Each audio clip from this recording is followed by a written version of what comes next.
Hello friends, welcome to my new blog. কেমন আছো তোমরা সবাই? আশা করছি সবাই খুব ভালো আছো। আজ দিনটি হলো 23শে ডিসেম্বর 2023, আর এখন আমরা আছি বালিতে। আর আজ আমরা এক্সপ্লোর করব নর্থ বালি।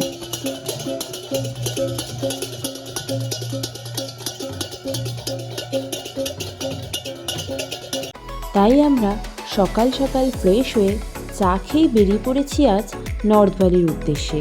সেরকম ব্রেকফাস্টও সকালবেলা করা হয়নি, কিন্তু দেখলাম আমাদের ড্রাইভার দাদা আমাদের জন্য বালিনিজ ব্রেকফাস্ট নিয়ে এসেছে। সেটা আমরা গাড়িতে বসেই সেরে নিলাম। আর আজ আমরা প্রথমেই চলে এসেছি উলুন্দানু বেরাতান টেম্পলে। এটি হলো বালির একটি অন্যতম ট্যুরিস্ট স্পট। এখন আমরা টিকিট কেটে ভেতরে প্রবেশ করেছি। টিকিটের দাম পড়েছিল পার পারসন 75K। আমরা যেহেতু দুজন ছিলাম তাই আমাদের পড়েছিল 150K। সঙ্গে কিন্তু ওরা দুটো ওয়াটার বটলও ফ্রি দিয়েছিল।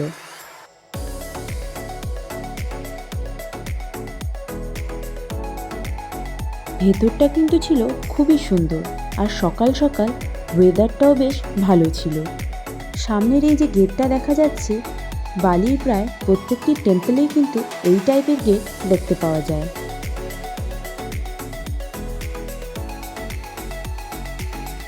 মাঝখানে এই সবুজ ঘাসগুলো আর তার চারদিক দিয়ে এই লাল ফুলগুলো দারুণ কমপ্লিমেন্ট করছিল একে অপরকে।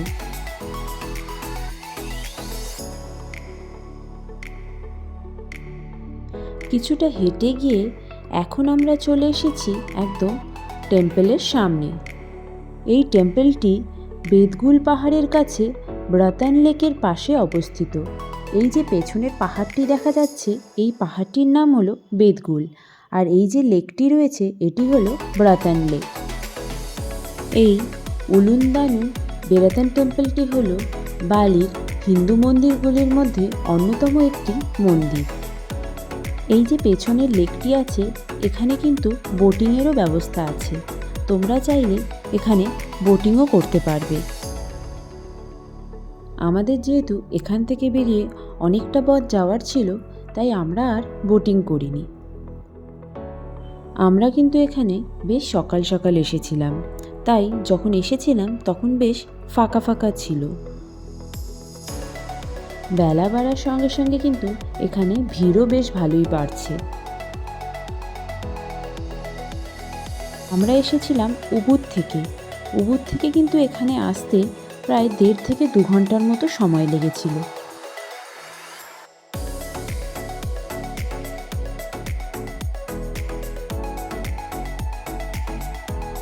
এই টেম্পলটা ছিল কিন্তু অনেকটা জায়গা জুড়ে অবস্থিত। এখানকার পরিবেশটা এত সুন্দর ছিল যে এখান থেকে ফিরতে মন চাইছিল না, কিন্তু আমাদের যেহেতু অনেকগুলো জায়গায় যেতে হবে, তাই আমরা আর এখানে খুব বেশিক্ষণ থাকতে পারিনি।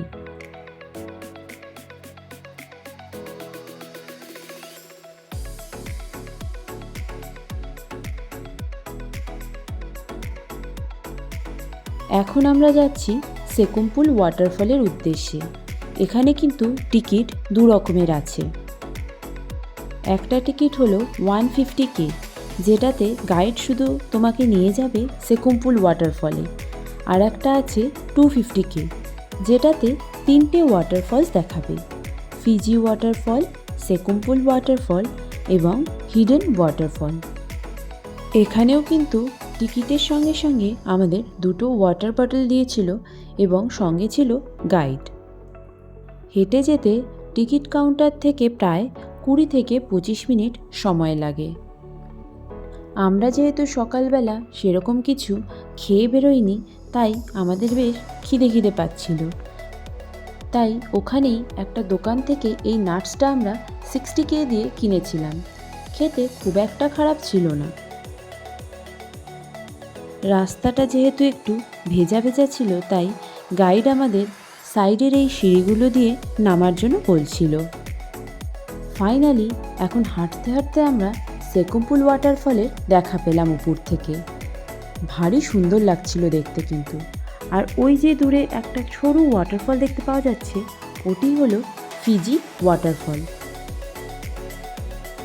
চলো তাহলে আর দেরি না করে ঝটপট নিচে নেমে যাওয়া যাক। সো আমরা এখন প্রথমে যাচ্ছি ফিজি ওয়াটারফলের উদ্দেশ্যে। ওই যে সামনে ওয়াটারফলটি দেখতে পাওয়া যাচ্ছে, ওটি হলো ফিজি ওয়াটারফল। দাঁড়াও, সামনে গিয়ে তোমাদের ভালো মতো দেখাই ওয়াটারফলসটা। ও মাই গড, এই ব্রিজটাতে এসে দাঁড়ানোর পর যে ভিউটা আমি দেখলাম সেটা বিশ্বাসই করা যাচ্ছে না। দূর থেকে একটা ওয়াটারফল দেখা গেলেও সামনে এলেই দেখা যাচ্ছে তিনটে ওয়াটারফলস। এই তিনটে ওয়াটারফলস একসাথে এত সুন্দর লাগছিল যা ভাষায় প্রকাশ করা যাবে না। এই ওয়াটারফলসটা ছিল কিন্তু অনেক উঁচু এবং এর ফোর্সও কিন্তু ছিল বেশ ভালোই। অনেক দূর অবধি জলের ছিটে আসছিল। এখন আমরা যাচ্ছি সেকুমপুল ওয়াটারফলের দিকে। ফিজি ওয়াটারফল থেকে 5 থেকে 10 মিনিটের রাস্তা। ওয়াও, অসম! এই ওয়াটারফলটি দেখার পর অনলি এই দুটো ওয়ার্ডই আমার মুখ থেকে বেরিয়েছিল। এটা কিন্তু বালির one of the highest waterfall.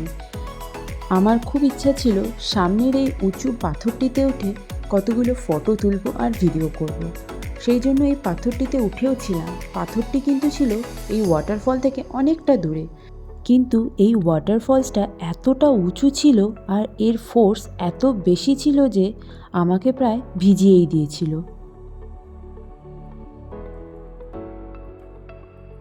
পাথরটাতে ওঠা যতটা সহজ ছিল, নামাটা কিন্তু ততটা সহজ ছিল না। নামতে গিয়ে বেশ ভয়ই লাগছিল কিন্তু। যেহেতু আমি প্রায় ভিজেই গেছিলাম, তাই আর দূরে না থেকে সামনেই চলে এলাম। এখানে কিন্তু এসে অনেকে আবার সুইমিংও করে। আগে কখনো এত বড় ওয়াটারফলসের সামনে এভাবে যাইনি, তাই ব্যাপারটা খুব উপভোগ করছিলাম।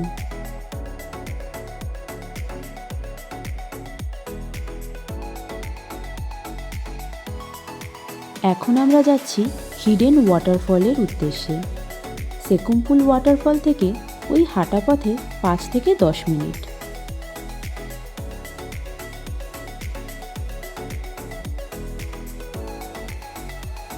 এই ওয়াটারফলটিও কিন্তু ছিল বেশ উঁচু। আমাদের যে গাইড ছিল সে আমাদের জানালো, যেহেতু এই ওয়াটারফলটা বাইরে থেকে দেখা যায় না, তাই এর নাম হিডেন ওয়াটারফল। সেকুমপুল ওয়াটারফলে যেমন প্রচুর লোক ছিল, এখানে কিন্তু তেমন লোক ছিল না। ওই 1-2 জন ছিল আমরা ছাড়া। ইতিমধ্যে এখানে ঝিরিঝিরি বৃষ্টিও শুরু হয়ে গেছিল। এটা যেহেতু পাহাড়ি এলাকা, তাই এখানে ওয়েদারের কোনো ঠিক নেই। তাই তোমরা চেষ্টা করবে সকাল সকাল এখানে চলে আসতে। যেহেতু বৃষ্টি শুরু হয়ে গেছিল, তাই এখানে আমরা আর বেশিক্ষণ থাকিনি। একে তো ভিজে গেছি, তার ওপর বৃষ্টি, জ্বর না চলে আসে, তাই আমরা এখান থেকে একটু তাড়াতাড়ি বেরিয়ে পড়েছিলাম। যেহেতু আমরা আজ ওয়াটারফলসে আসবো, তাই এক সেট করে আমি ড্রেস ব্যাগে নিয়ে এসেছিলাম। ফেরার সময় কিন্তু আমাদের আর হেঁটে ফিরতে হয়নি, স্কুটি করেই ওরা গাড়ি অবধি পৌঁছে দিয়েছিল। এটা টিকিটের মধ্যেই ইনক্লুডেড ছিল। যেহেতু পাহাড়ি এলাকা, তাই সকালে সুন্দর রোদ উঠলেও এখন কিন্তু বেশ মেঘলা আকাশ। এখন আমরা পৌঁছে গেছি ওয়ানাগিরি হিডেন হিলে। এখানে টিকিটের দাম ছিল পার পারসন 100K। টিকিট কেটে এখন আমরা ভেতরে চলে এসেছি। এখান থেকে কিন্তু ভিউটা খুবই সুন্দর। সামনে রয়েছে একটা লেক এবং তার পেছনে রয়েছে পাহাড়। আকাশ ক্লিয়ার থাকলে দেখতে ভারী সুন্দর লাগে এবং ফটোগুলোও কিন্তু চমৎকার ওঠে। তবে আজ যেহেতু বৃষ্টি হয়েছে, তাই আকাশটা ছিল এখন মেঘলা এবং বৃষ্টির জন্য এই জায়গাগুলোও যেহেতু ভেজা ভেজা ছিল, তাই লোকও তেমন বেশি ছিল না এখানে। সুন্দর সুন্দর মনের মতো ছবি তোলার জন্য এটি ছিল পারফেক্ট জায়গা। এখানে এক সাইডে ছিল বার্ডস নেস্ট দেন ছিল একটা দোলনা। আর এই যে সামনে এটা দেখা যাচ্ছে, এটা ছিল কাপলদের জন্য বসে ফটো তোলার জায়গা। আর তার সামনে রয়েছে একটা সুন্দর হাত। এই হাতটা কিন্তু আবার বেত দিয়ে তৈরি এবং হাতের প্রত্যেকটা আঙ্গুলের মধ্যে কিন্তু সাদা রঙের নখ লাগানো ছিল। যাই হোক, হাতের সামনে দাঁড়িয়ে এবং হাতের উপরে উঠে আমরা বেশ কয়েকটা ফটো এখানে তুলেছিলাম। হাতের এপাশে আমার ঠিক পেছনেই রয়েছে আরেকটি বার্ডস নেস্ট। যেহেতু ওটা ভেজা ভেজা ছিল তাই ওটাতে বসে আর ফটো তুলিনি। আর পেছনে এই সাইডে ছিল একটা নৌকা, এখানে দাঁড়িয়ে কিন্তু আমরা ফটো তুলেছিলাম। এখানে কিছুক্ষণ থাকার পর দেখি ঘড়িতে প্রায় 4টা বাজে। যেহেতু আমাদের লাঞ্চ করা হয়নি তাই বেশ খিদে পেয়ে গেছিলো। তাই আমরা সামনের একটা রেস্টুরেন্ট থেকে এখন ট্রাই করছি বালিনিস ফুড। আজকে আমরা নিয়েছিলাম আয়াম বাক্স উইথ রাইস। পেট পূজা করে এখন আমরা সন্ধ্যা হওয়ার আগে আগে চলে এসেছি দ্য আইকনিক হান্ডারা গেটের সামনে। এই গেটটি তেমন কোনো সিগনিফিকেন্স নেই, তবে এই গেটটি হলো হান্ডারা গল্ফ রিসর্টের মেইন এন্ট্রান্স গেট। এখানে টিকিটের দাম পার পার্সন 50K এবং টিকিট কেটে এখানে এসে কিন্তু ফটো তোলার জন্য লাইনে দাঁড়াতে হবে। এখানে এক্সট্রা পে করে ফটোগ্রাফারও হায়ার করা যেতে পারে অথবা নিজে নিজেও ফটো তোলা যেতে পারে। এখন যেহেতু একটু সন্ধ্যা সন্ধ্যা হয়ে এসেছে তাই এখানে একটু ভিড় কম। অন্য সময় কিন্তু এখানে বেশ ভালো ভিড় থাকে। এই জায়গাটি মেইনলি সুন্দর সুন্দর ফটো তোলা এবং রিলস বানানোর জন্য বিখ্যাত। যতক্ষণ না আমাদের নাম্বার আসছিল ততক্ষণ আমরা এখানে দাঁড়িয়ে বেশ কিছু ভিডিও আর ফটো তুলে নিয়েছিলাম। এটাই ছিল আজকের আমাদের শেষ স্পট, তাই এখানে কিছুক্ষণ সময় কাটিয়ে এখন আমরা ফিরে যাব আমাদের হোটেলে। ভিডিওটি ভালো লাগলে অবশ্যই লাইক, কমেন্ট এবং শেয়ার করবে এবং আমার চ্যানেলটিকে অবশ্যই সাবস্ক্রাইব করে নেবে। আর কোনো এনকোয়ারি থাকলে অবশ্যই আমাকে কমেন্ট বক্সে জানিও।